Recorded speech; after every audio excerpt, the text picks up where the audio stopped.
All right, we're here in the Giants clubhouse in Scottsdale with Will Bednar, former Giant #1 pick, and had a chance to watch you pitch yesterday. What did you think of your outing? Thought stuff was really good. I was in zone a lot. Obviously, the Zood PFP was not ideal, but spring training, right? Get those out of the way now. But I thought from the last outing, it was a huge improvement. This is not an easy sport. You know that. Yeah.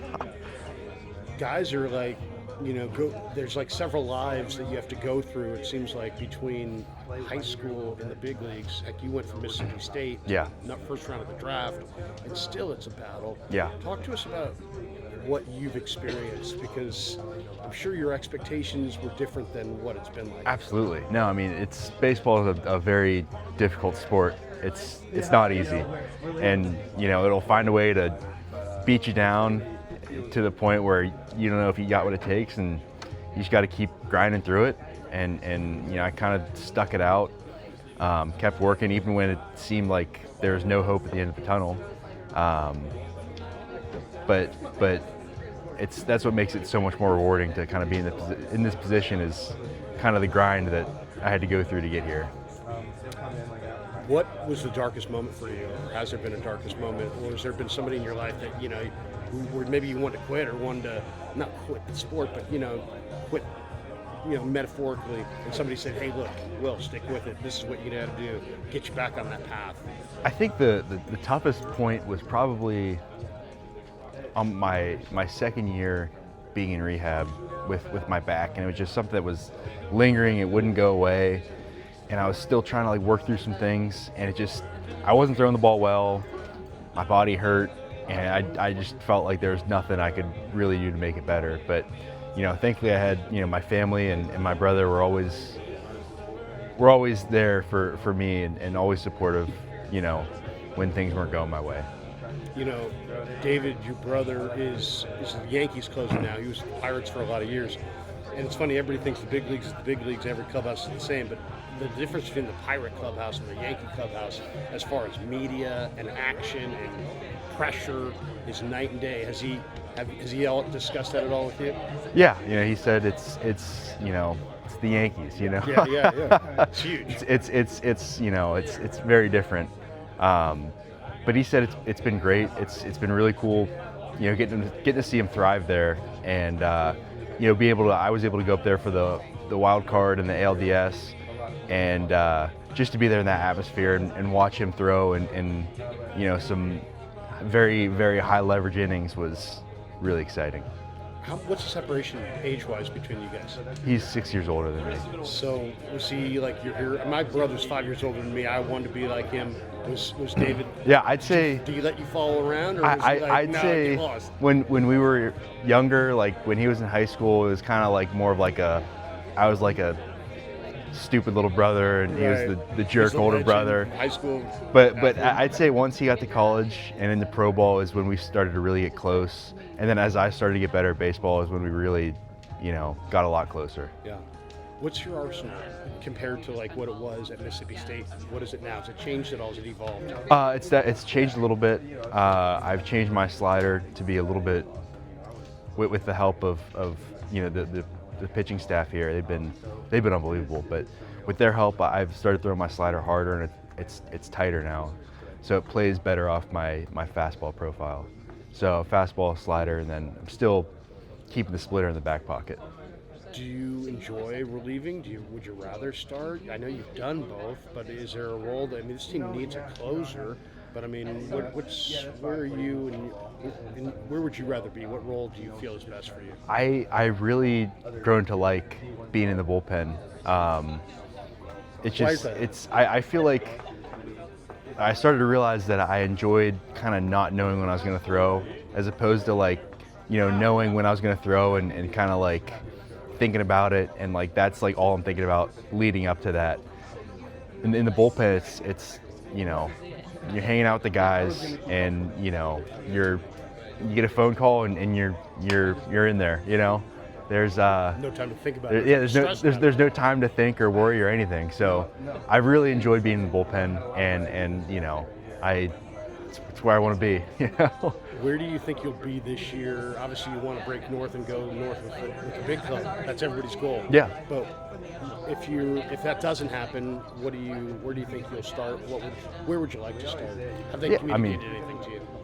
No, I mean, I think it's still they're still trying to figure a lot of things out, and I mean that's just spring training's for, you know. Yeah. So obviously, in the ideal world, it's the big club, but it's one of those things you can't. It's out of my control. I just can control what I can control, and that's coming here every day and trying to get better every day. So I try not to put too much stock in worrying about that, especially right now with a couple weeks. Just trying to throw the ball as well as I can. Did you carry any pressure with you as being a first-round pick, and have you washed that away, or is that something like, you know what, I never thought about that, I never dealt with that, I definitely felt the pressure more early on, especially whenever I was hurt, and that was the most frustrating thing, is because obviously there's some expectations when you're a first-round pick, and when you can't meet those expectations, especially because you're hurt, it's kind of sucks, So it's different now, and now that I feel like I'm so much closer and kind of on the other side of this rough patch, I feel like I'm in a much better spot. Last two for you. Is there a guy in here, a coach or a player, or even an instructor that's athletes and these guys? Is there anybody that you've been able to glean something from, or take something from, or who's observed you and said, hey, you know what, Will, this is what I see, and it actually you thought, hey, that actually was pretty good? I'll tell you what. I mean, I really feel like there's so many good guys around here that it's like I could take a little bit from everyone, and all four of the pitching coaches have been awesome, and they all kind of excel at different things. So I think it makes them that much better. But it's been cool having Jesse in the bullpen. He's awesome. Former big leaguer. For a long time. So just having him and being able to pick his brain, especially while just sitting in the bullpen down there and chopping it up with him, has been awesome. But Christian and Mess and Frank have all been, awesome. It's been really cool to work with them. Last one for you. I've been down here with my boys the last 3 days. We've been playing golf, and I realized how shitty I am at golf. It's like, I can't play. It's like I'm driving it, I'm hitting it, I'm not. Do you play, and is spring training? This is a golf mecca, man.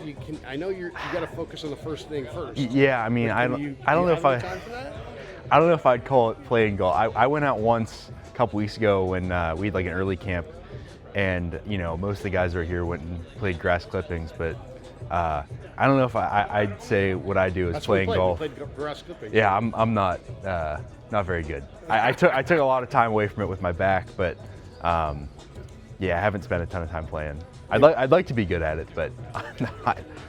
Giants fans are excited for your future, man. It's never a straight line. It's always circuitous. Yeah. We know you're going to make it. Thanks for the time. Thank you. Appreciate you stopping by. Thank you. Appreciate it. Will Bednar. Appreciate you, man. All right, we're here in the Giants clubhouse in Scottsdale with Giants infielder Casey Schmitt. And how you doing, man? How you feeling? How's spring feeling for you? Good.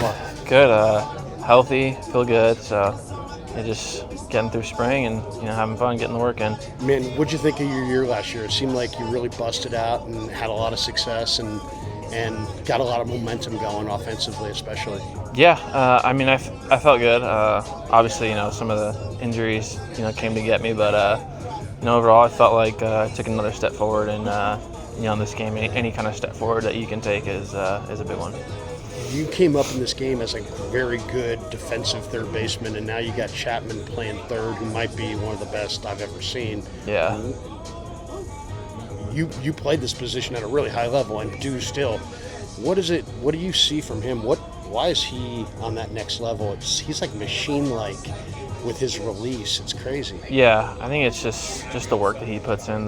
Really? Yeah, the attention to detail that he has with everything he does. And when I take ground balls with him, just like the attention, the focus that he has on every single rep. That's what it takes. He's one of the greatest to ever play there. So. What amazes me is that no matter what kind of ball it is, he gets his hands and torso in this balanced, square throwing precision before he throws it to first.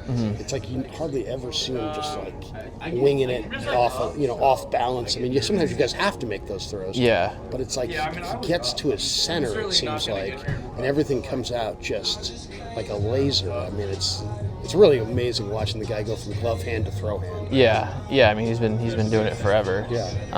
And just the work that he puts in, and everything that goes into him going out there and playing. It's really fun to watch to see what he can do out there. It's really special. Baseball's an education. How are you a smarter player than your first pro camp? How many pro camps have you been in so far? Let's see. This will be my fourth. It's my fourth one. Yeah. So number 4. Do you remember what you were like 4 camps ago, as far as like just your mindset and how big everything was compared to now, maybe? Yeah. I think I was a little all over the place, early on. When I first came here, and I was pretty nervous because in my first camp. You see guys like Craw, and you see Conforto, and you see Yaz, you see all these guys in camp, and then next thing you know, you're in the same locker room with them, and it was surreal. And I think now I'm in the spot in my head where I'm just kind of relaxed and letting the game come to me rather than going out and forcing things. So just going out, having fun, and just staying relaxed. I'm in radio, and now I do YouTube, and we have ratings, right? And yet when you sit down to broadcast, you're not staring at your ratings. But you go to Oracle Park, and you're going to step in there, and you're going to stare at your batting average. Yeah. And then you're going to stare at it. If you go for 4, it's going to go down in the middle of the game. And mentally, I mean, do you block it out? Do you not look? Or do you just come to grips with it? How do you deal with the statistical pressure of day-to-day of this game, and then just don't let it start to steamroll and avalanche on you? Yeah, truthfully, I don't even look at the scoreboard. Yeah, I don't look for what I'm hitting or anything like that. Just because it's just something that I don't want to know. I just want to go out and play. And for me, every day is a new day, and I'm not focused on the day before. I'm just focused on the task at hand. And I think I learned that probably from my first season. I was really good, and I was looking up at the score. I'm like, I was like, yeah, I feel good. I'm hitting 340 or whatever it was. My first month or two. And then as it kept going, I just saw it go down, and it just kind of was a little draining. And I just from there I learned that that doesn't really matter. I don't need to go out and look at that and see, how well I'm doing or how bad I'm doing. You can't get 50 hits in a day. Yeah, I'm just going out, and every day is a new day, and just going out and just playing. And that's pretty much it. And nothing crazy to it. I don't really look up there unless there's like a video or something up there. But yeah, I'm not looking at the numbers up there. Wow. Is there a goal that you have for this camp that you're like, hey, you know what, I want to make sure I do this in this camp, and or is it just the same every year? The goal's the same. Yeah, I think the goal's the same. Is just to be as consistent as possible. Obviously, finish camp healthy. That's the big thing. Last year I made the team, and I was hurt. I had a back spasm the last week, and I was just miserable. And I was just thankful that Bo Mel and the staff put me on there, even though I was not full go, and it really gave me that confidence to take it into that year. And I felt like I had a pretty good year. Give us a thought on Tony. What do you think of Tony so far? And he's a college coach stepping into the pros. There's a lot to learn. There's a lot of adjustments. What are your early impressions of your first year manager here? Yeah, he's an awesome. Everyone really gravitates towards him. And just like in the meetings, he keeps it fun, keeps it loose, and then it's also serious. It's really cool. It's really nice to have him around, and it's different. We all feel it, and we're all really excited to go out and go play for him. Second base, third base, how do you split up your pregame? Do you take more grounders at second because you have more experience at third? Is it all about, hey, you know what, I'm in the lineup today at second. I'm going to take more at second. How do you split up your pregame reps at second or third? Yeah, I mean, right now I'm just kind of touching everywhere. Just trying to split them, even just to stay ready at every position.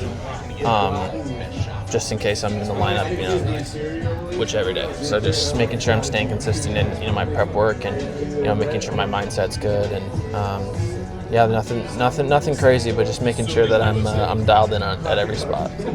I just spent the last couple of days playing golf with my sons down here, and there's so much golf down here. Do you get a chance to swing the sticks down here at all, or are you guys pretty busy? No, I mean pitchers, they can easily do it, but there's a couple position guys that do it, but I'm so bad at it, and it pisses me off. I don't know what it is, but whatever it is, I can't get that ball to go straight. I know. The only time I have some decent success is if I'm in like the bunker or like I'm in the deep woods or something, and I could just grip it and rip it, do something dumb, and it somehow works. But no, I'm not a big golfer. Okay. Couple last ones. Is there a park that you feel great in, like when you walk in? It seems like every hitter's got a yard that they dominate in. I can remember years and years ago as a little kid, Jack Clark used to dominate the Pittsburgh Pirates. I mean, he used to go in there at Three Rivers and just 7, 11, 10, 12 hits in a 4-game series. Is there a park that you're like, man, I see the ball really well there. I really like that yard to hit in? I really like playing. Like out here at the Diamondback Stadium. Yeah. I've heard that too. That's a good offensive yard. Yeah, I like playing in there. I don't know, I don't know what it is, but I love it. Yeah, I love playing there. I love playing in Petco, just because I get to have my whole friends and family. They all come out, so I get a nice crowd to come out there. And I get to see them all after. Obviously Oracle, love hitting at Oracle.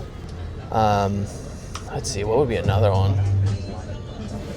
Atlanta. I like Atlanta. Atlanta's cool. new yard. Yeah, I like Atlanta.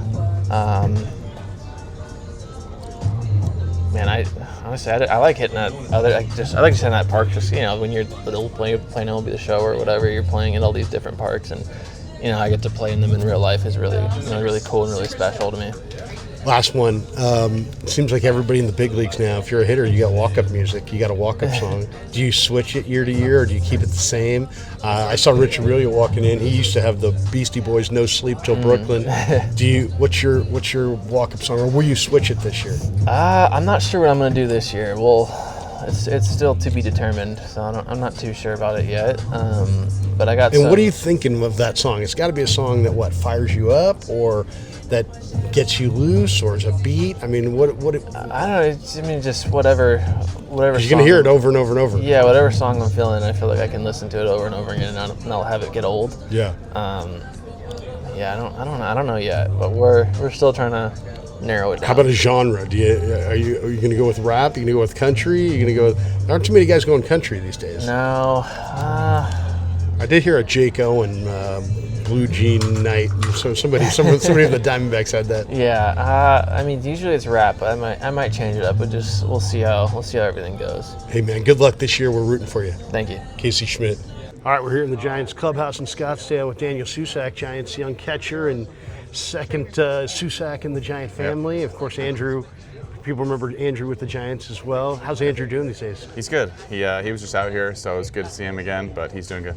So my brother is a judge up in Sac, and his boys go to Jesuit. Oh, yeah. And shout out, there's got to be somebody from Jesuit that probably helped you get here. For sure. Everybody around that program. Yeah, who would you, if you could shout somebody out from there? I mean, no, the fans don't know him, but yeah, I would say a lot of people watch these videos. Yeah, I would say my two head coaches, Coach Joe Patolny for baseball, and then Coach Marlon Blanton for football. They both helped form me into not only the player but person I am today, and I'm very thankful for them. What were you in high school? Were you a skinnier version of you? I was probably a skinnier and a little faster version of myself. Okay. Whenever I played football, I was a little bit faster, but I was always pretty tall. So I think I just kind of kept growing and getting a little stronger as I got older. What was your position in football? Quarterback. Okay. Did your brother play football too? I think he did his freshman year of high school and then he stopped. Okay. But he played a little bit, but not too much. And what's the separation between the two of you guys in age-wise? Andrew is 11 years older than me. Oh, so he was a bigger guy than when you were growing up. Yep. Was he like the reason that you wanted to do this, or what got you going on baseball? I always loved baseball. My dad and then both my brothers always played with me in the backyard playing wiffle ball. So I was always interested in the game. I think I always wanted to be a catcher because my brother. But the game of baseball itself, I just always kind of had a passion for. Yeah. You're sitting here behind Bailey. Bailey's obviously a tremendous defensive player. Mm-hmm. I don't necessarily see all the nuances, but you do. Yeah. What do you notice about his game? Just a couple things that you're like, whoa, this guy is this level, and this is why this is the big leagues. For sure. I think the biggest thing I've noticed is how slow he makes the game look, how calm he is back there, and the routine that we do every day, how good he is at it, that it's almost just second nature at this point to him. But I think the thing I've been most impressed with throughout all camp and getting to meet him for the first time is how slow the game looks for him and how calm he is back there. It's really impressive. The A's organization, you were there. Was there somebody there that helped you develop your game over there? For sure. I think throughout the whole org, there was different bits and pieces that I took from everybody. I think most of the development I got was from all the pitching coaches I had, just at each level, helping me with scouting reports and really getting better at pitch calling. So I'm thankful for, I would say, the pitching coaches the most, helping me with my catching and really advancing mentally throughout the organization. What are you focused on this spring? Obviously, you got to learn all these pitchers. That's a big mental grind, but also you want to concentrate on your offensive game. Yeah. What's your focus? Do you have an individual or singular focus this camp? I think just getting better every day. I think my biggest thing that I've been working on is just routine. Whatever it is, if it's my stretch I do or hitting routine or catching routine, just keeping it the same every day. That way I have kind of a basis to work off of and improving each day on that. How do you feel about your offensive game? What do you need to do to make that next step? Yeah, I think it's been in a good direction so far. Put in a lot of work in the offseason to getting back to my strengths of using the whole field. And I think I'm at my best when I'm using all sides of the field, pulling the ball, going oppo. So I think getting back to that of using the whole field will be huge for me. How do you not ride the roller coaster mentally in this sport? You're staring at your stats on the. Yeah. Do you not look at it? Do you look away from it, or do you embrace it? I mean, how do you? It seems like if you're in a hot streak, it'd be great. But if you're struggling, you're 0 for 32. You're watching that average come down, and you're looking at it. Does that mentally get to you? I think it's the tough part of the game. It you is have the to try tough to part, you have to try to stay neutral. Try not to get too high on the highs, too low on the lows. But I think the biggest way is to just have a clean slate every day. Just kind of go at it as you're 0 for 0 every day, or even every at bat. Just every at bat's a new at bat, and not ride that wave. Don't give away any at bats. No, can't. No. Ninth inning, 2 outs. Yep. Every at bat matters the same. Yeah, it matters. Your routine pregame, it's the same every day, different every day? Different on days that you're playing? It's different. I mean, it's different if I'm starting or coming into a game, but the routine and the goal is always pretty much the same. Yeah. And then as a back, if you're backing up in the game, do you have a role on the bench? Are you charting? Are you doing anything? No, typically I'll start in the bullpen. I'll catch a couple guys before I go into the dugout. Just get warm, get used to catching a couple of guys, and just stay active. That way, when I'm going in the game, I'm ready to go. Yeah. Stuff-wise, is there anybody on the staff you caught this spring where you're like, wow, man, the stuff here is really, really good? I mean, everybody's got great stuff. Yeah. It's an amazing era that we're in. Yeah, where it is. There's like multiple guys in every staff through 100. It is, yeah. I mean, speaking of that, Gregory Santos has really good stuff. I caught him for the first time in a game the other day, and it's an electric fastball. Yeah. You sometimes will see a catcher crossed up, and it's a terrible feeling, I'm sure. Yeah. Or how about just, I called this pitch, I got distracted, I forgot. Yeah. Does that happen in the game? I think when pitch calm came into the game, not really anymore. Okay. Because now you know for sure that they have the same sign as you because you can hear it too. Right. When fingers came in or were big, sometimes you were like, I don't know if they can see it, it's dark out, and you would always get a little bit nervous about it, but now with pitch calm, you feel pretty confident. Painting fingernails? Did a little bit. And that's what for if you have a blind pitcher or something? No, it's just tough to see at night sometimes. Yeah. Sometimes the glare of the lights. Some places have bad shadows. There's different aspects of it. So painting the fingers can help at times, but I think pitch calm's been great. Yeah. 2 last ones before we let you go. You've been in pro ball for a number of years now. How are you a different player than the guy who came out of school and into the pros? How's your game evolved? I think my defense has gotten a lot better. When I went to one knee, I think it helped me a lot. Going full, just one knee, getting down a little bit lower as a bigger guy. I think that helped me a lot. And then, Is there a downside to that? personally for me, I don't think so.